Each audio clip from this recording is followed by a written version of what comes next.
Hi everyone, delonewolf here and welcome back to the Sunday recap, my weekly vlog where I talk a little bit about my last week in games. And in EVE Online, well, of course, I lost the Mack to a suicide gang. That was quite an unfortunate event, but another lesson learned. The sandbox is very much alive and can spring up and catch you unawares when it really wants to. So that happened. I made a video about it, but the next day I made pretty much all my ISK back already, so you'll have that video on Monday. And overall we're still doing pretty nicely in EVE Online, although I have to be honest, I did switch from mining to mostly exploration for now, just scoping the place out. And basically it's a psychological thing that makes it very hard for me to not mine at optimal yield. So I did build a skiff that was recommended. It's got a lot of tank, a lot of HP. It is something that will not be gankable, or at least not very easily gankable. It'll take a lot of catalysts to get through the skiff that was suggested, but I also tried a little bit of mining on that and it is so slow. It's definitely a problem. It immediately made me want to make another Mackinac at max yield and just go back out there and risk it. But that's basically the trade-off, right? It's yield for tank and you have to make that choice. Personally, what I'm actually hoping for is that the changes to the Rorcal and possibly the Orca could be a solution. If the Rorcal can actually is forced into belts and can actively mine, then maybe they'll do something similar to the Orca, and maybe that is something worth looking into. But yeah, for now I'm probably not going to mine all that much. I'm going to spend a bit more time exploring. In fact, I ran a couple of sites, Purity of the Throne sites in the Gila as well, which went pretty damn nicely, along with exploring just the regular exploration sites a little bit as well. And I'll probably just switch that a little bit up until November, and I will see how things work out after that. I also kept up with the blueprint copy business. A pretty slow week this week. I still sold a couple of the classics like the Market Hub and the Astra's blueprint copy itself, but the other ones, they're just not moving all that much. There's a decent amount of competition, but I'm keeping up with it, right? I'm making a lot of copies, I'm ready to sell them. Hopefully the industrial array will need similar parts, and as a result I'll hopefully be able to move more of my inventory when all of that comes out. There will also be an 07 show today, which to me sounds pretty exciting. Hopefully CCP will come out with a lot of information, will maybe give us a bit more of a timetable, give us some information on the dev blogs as well, because I think we're expecting at least 3 or 4 of them, which, well, in 3 or 4 weeks we should have we should be in November. So it's all starting to become quite compressed time-wise, but add to that deployments to CC and stuff like that, it's gonna be pretty tricky. But hopefully CCP can come out with all the information with the 07 show. Someone also requested that I take a look at the cold iron skins, the black skins for the Amar ships that are on CC at the moment. I did take a look. Unfortunately, several of them are really bugged with not working and also wrong. With something wrong with the market connections or something like that. A couple of them are so bugged that I just couldn't make a video on the cold iron skins. Some other stuff is being deployed, so I've seen categories made for the new munitions for the boosters, and also the categories for the modules themselves for the command boosts are up, but nothing is available yet for me to check out. So yeah, CC, dev blogs, all of that should really be coming in October, and it should be pretty intense, I think. So the 07 show, hopefully we'll get all of that information there. And anything else in EVE Online? Well, I did do another run of PI, in the sense that I went back to Iona, where I have my 6 planets, and I emptied them out, which was around 240 million in PI stuff. I didn't record any of that, but that basically puts me at 3.4 billion, I think. I would consider that ready for the industrial arrays. Hopefully the blueprints will not cost all that much. Of course, I also have a couple of plex ready just in case I need fresh ISK, but I would prefer not to do that, because of course plex is, if a lot of people do that, if we're surprised by the cost of the blueprint, then of course Plex will take a little bit of a dive, and then it would actually be better for me to sell right now because it's already at like 1.15 billion or something like that. So considering the 900 million that I've already bought several of them, it could be good to try and sell one or two just to be absolutely ready, but I'm gonna gamble on not needing it, and so we'll see how that works out. But played a decent amount of EVE Online, have quite a bit of fun. Of course the gag was not all that much fun, but it's yet another lesson learned. Next up, let's talk a little bit about the Elder Scrolls Legends. I'm still keeping up with the daily quests on the Elder Scrolls Legends. In fact, most of my last week has been focused around just finishing the daily quests as effectively as possible, and I've been decently lucky with the quests when you get stuff like play 30 creatures that are 3 costs or less, or shackle 10 creatures, or play 5 support cards.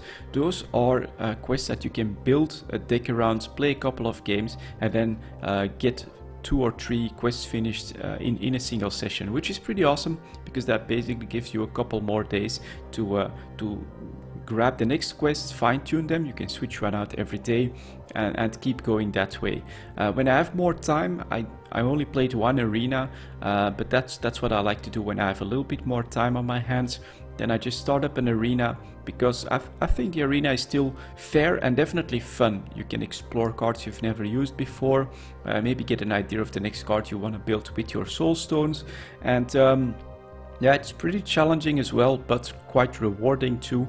It's not like you're wasting gold in the arena. I think once you get to 3 wins, you're basically breaking even or doing better. There's always usually an extra card that you get as well. So I think that they fine-tuned the versus arena in the Elder Scrolls Legends quite nicely, and I'm definitely enjoying that one when I've got a little bit more time for the Elder Scrolls Legends. I'm playing this free to play. I want to see how far I can take the game as a fully free-to-play player, because it is a CCG, it's a collectible card game.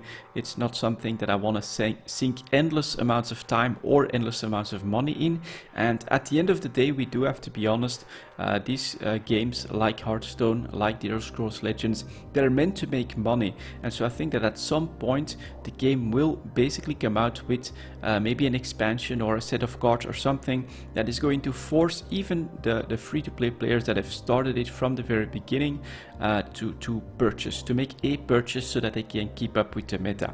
And that is basically what happened with Hearthstone.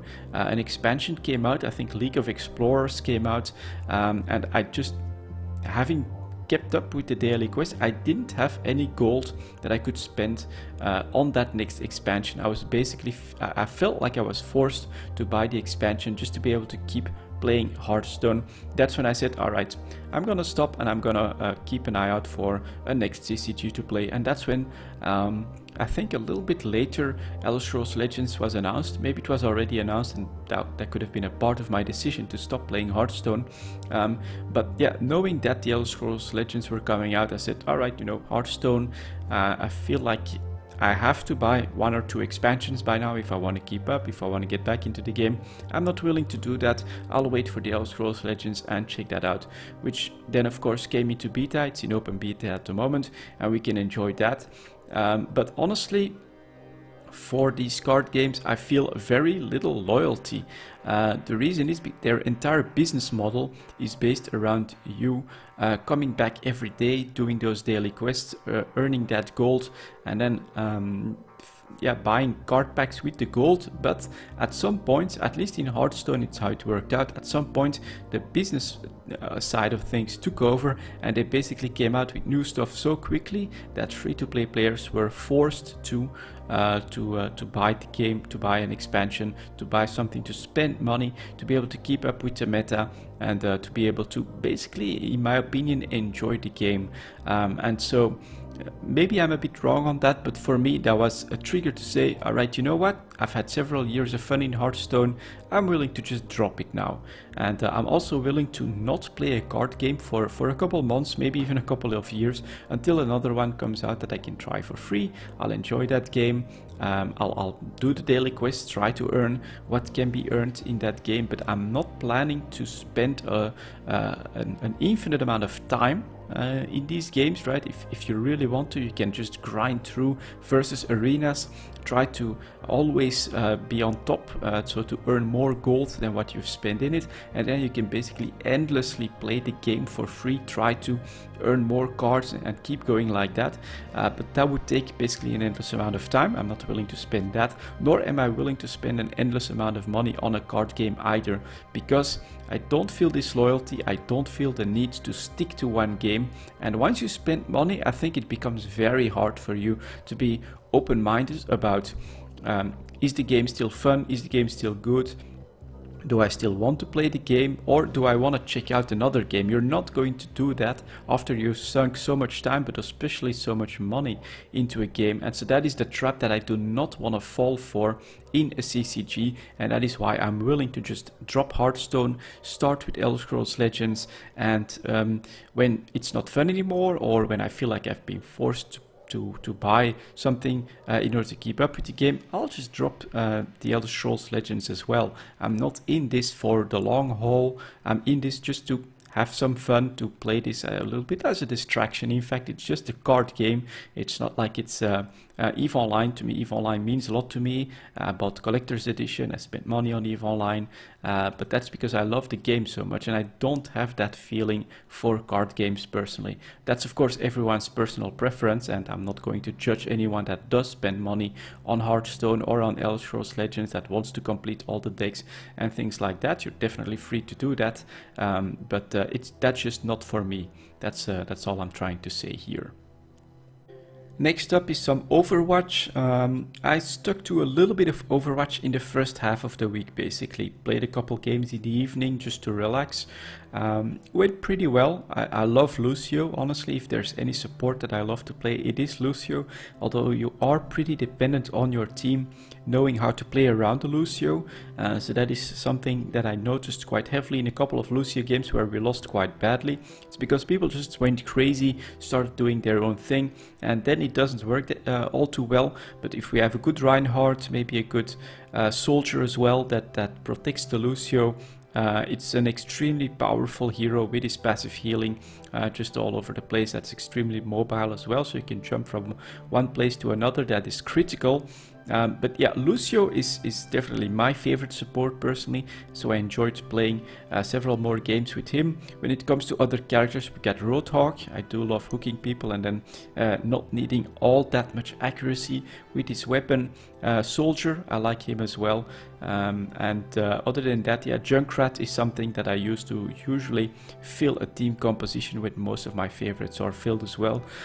The game is still a lot of fun. I just don't feel like I have the time to go into ranked mode or anything like that. So it's just a couple of quick plays here and there. That's really all I've been up to in Overwatch. And unfortunately, in the second half of the week, I was like, nope, maybe we'll look for something else. And that did drop as well. And that's because I received a key from the developer of Void Destroyer 2, and I've spent a decent amount of time playing Void Destroyer 2 in the second half of the week. I'm actually enjoying the game quite a lot, and up to this point my initial analysis is actually holding up quite nicely.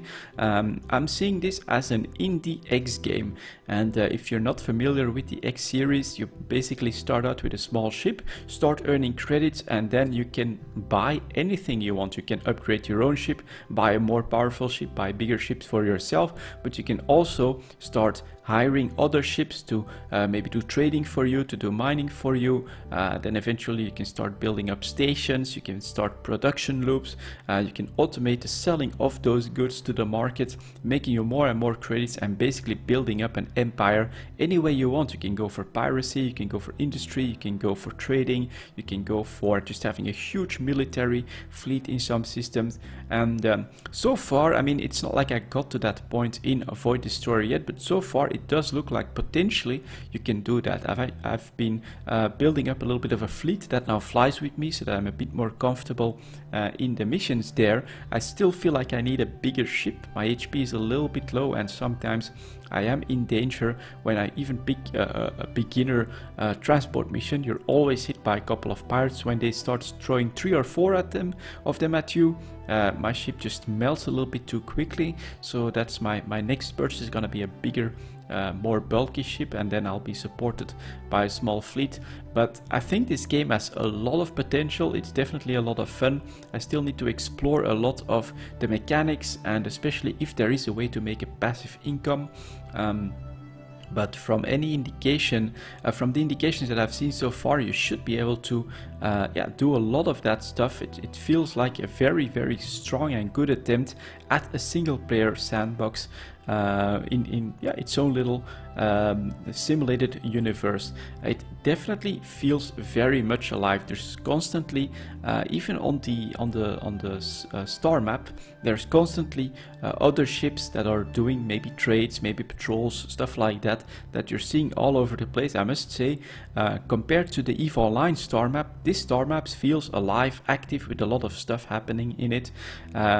That's definitely something that I almost have to say Void Destroyer does better than EVE at the moment, showing the fullness of that universe. Of course, the scale is completely different as well, right? If you enter a system, what we would consider a system in EVE Online, it's just one massive station in the middle, then it's got patrols going all over it, but there's really little else going on there. But when it comes to the star map, then you do see like routes of possibly trading ship, possibly patrol ships. You can see that on the star map. That makes it very, very much a nice experience of showing a living universe there, whereas the EVE Online star map is quite a bit more empty. Of course, you've got all the filters for the information, but you're not seeing stuff actually happening there, and that struck me as being very cool. In Void Destroyer, it feels like it's a little bit of a living universe, and for me it's 2 thumbs up. I'm still playing it.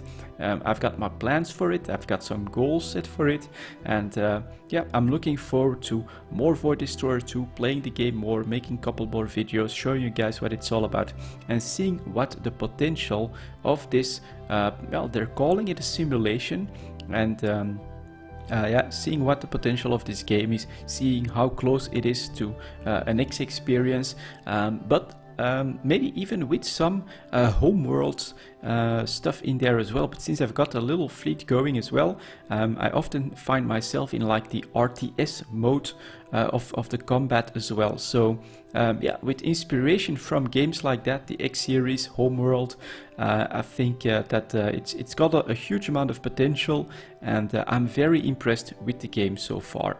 Anyways, that's going to be it for this Sunday recap then, guys. Thank you very much for watching, and I'll see you all next time.